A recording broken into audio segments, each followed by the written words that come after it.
Agárrate con Patricia Poleo. Regresamos con Agárrate. Vamos a hablar ahora sobre la ley de amnistía, porque hay muchísima confusión alrededor de a quienes beneficiaría una ley de amnistía en Venezuela, quienes están incluidos, excluidos. Esto es muy importante.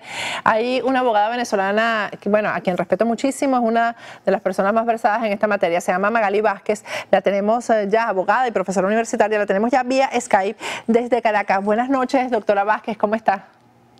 Muy buenas noches, Patricia, ¿cómo estás? Bien, bueno, Magali, lo primero es que hablemos de qué significa una amnistía.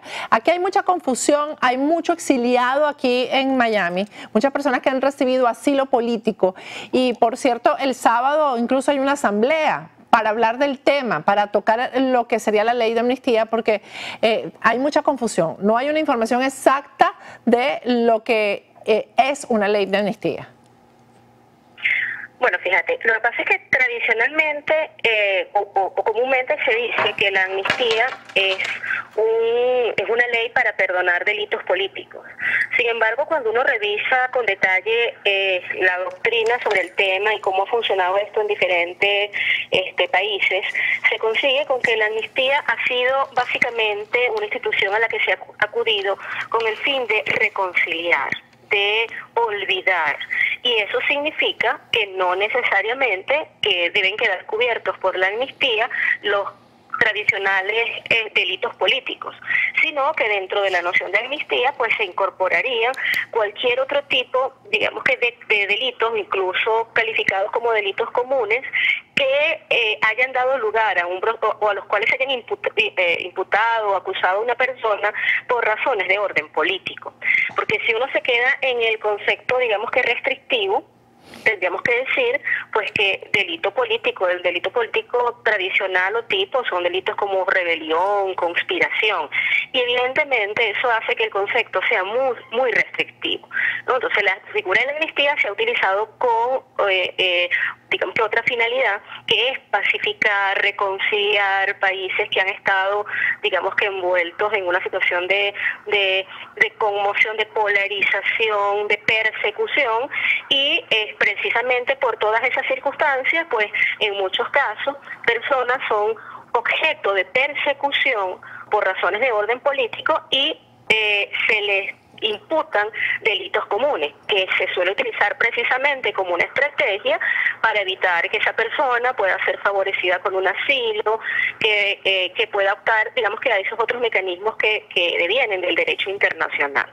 En el caso de la propuesta que está sobre la mesa en Venezuela, que bueno, como se ha hecho saber, fue presentada la semana pasada, fue una propuesta, un anteproyecto que ya formalmente pues comenzará a revisar la Comisión de Política Interior de la Asamblea.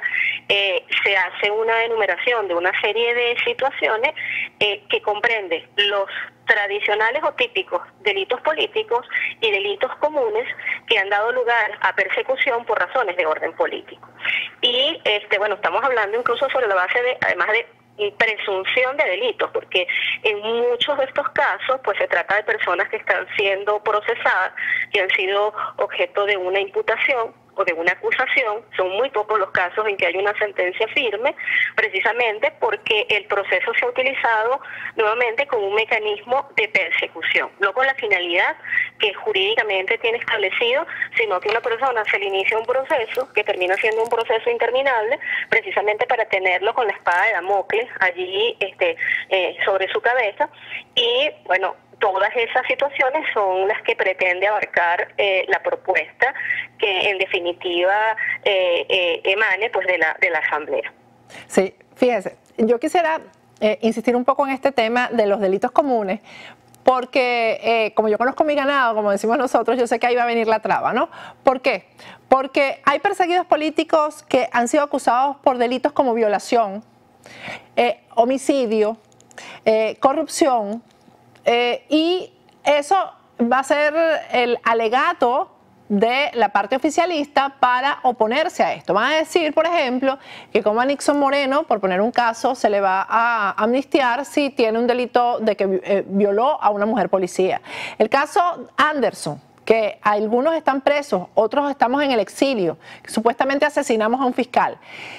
¿Cuáles van a ser los elementos probatorios frente a las mentiras que ellos han dicho y las pruebas falsas que ellos han emitido para alegar que fuimos acusados por persecución política y no porque realmente cometimos esos delitos comunes?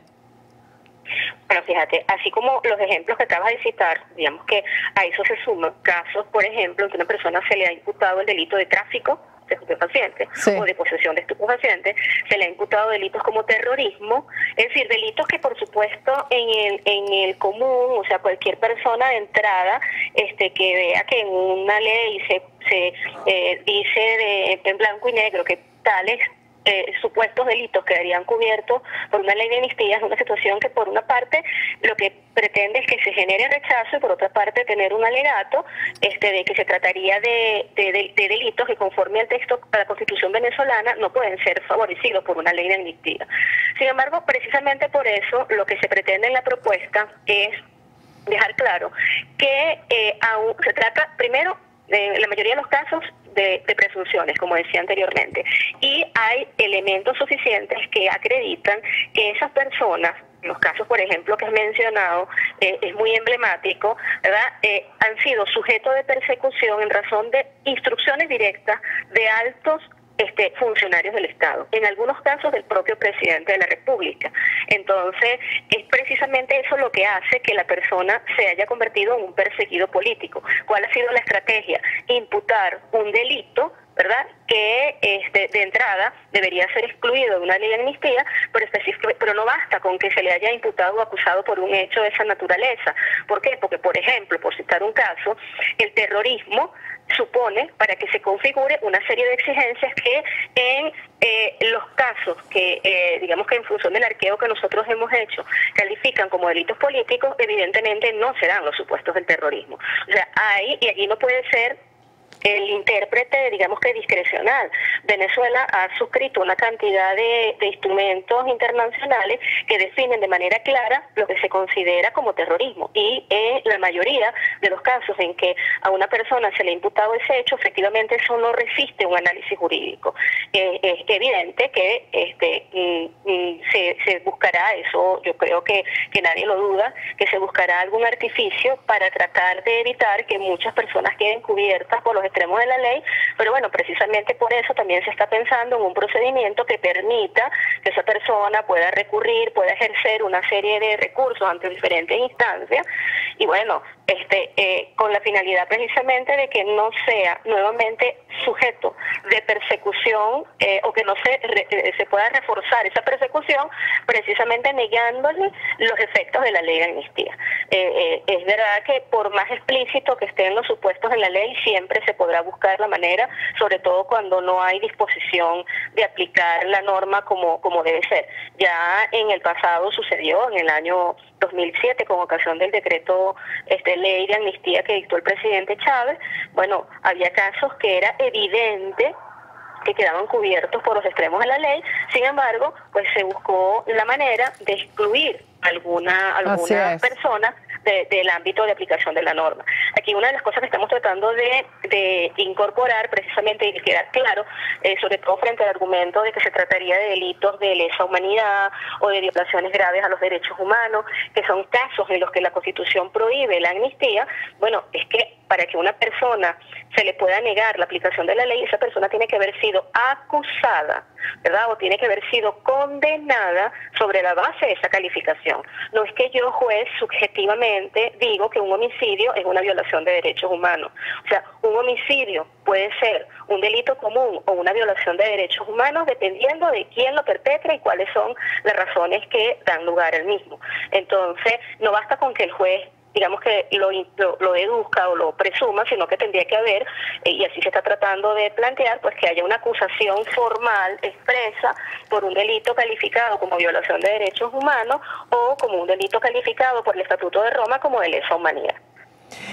Doctora, vamos a ir a un corte y al regreso quiero que hablemos de el tema, esto que usted tocó, de que la orden podría venir de arriba Es decir, que una acusación de un delito común como tráfico de estupefacientes, homicidio, violación, etcétera, podría venir de arriba. Estamos hablando de la Presidencia de la República, del fiscal general, etcétera.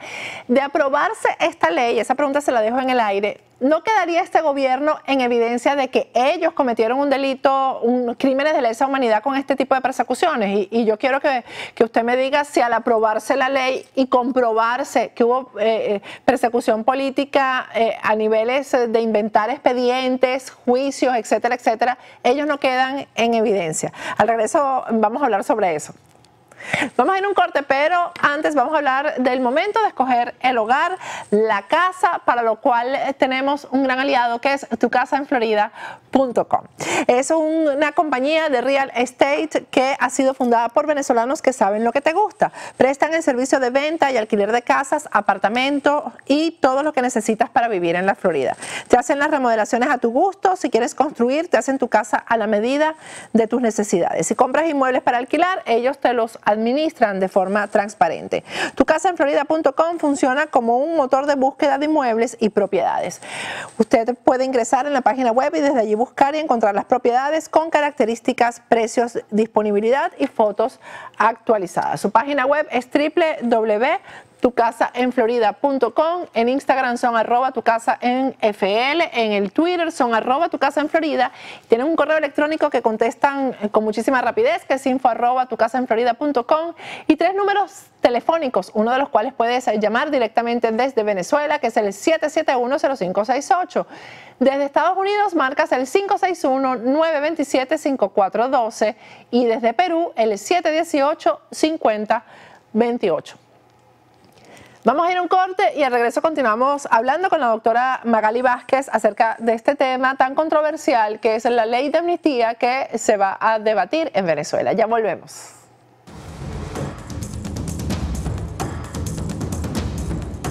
Agárrate con Patricia Poleo.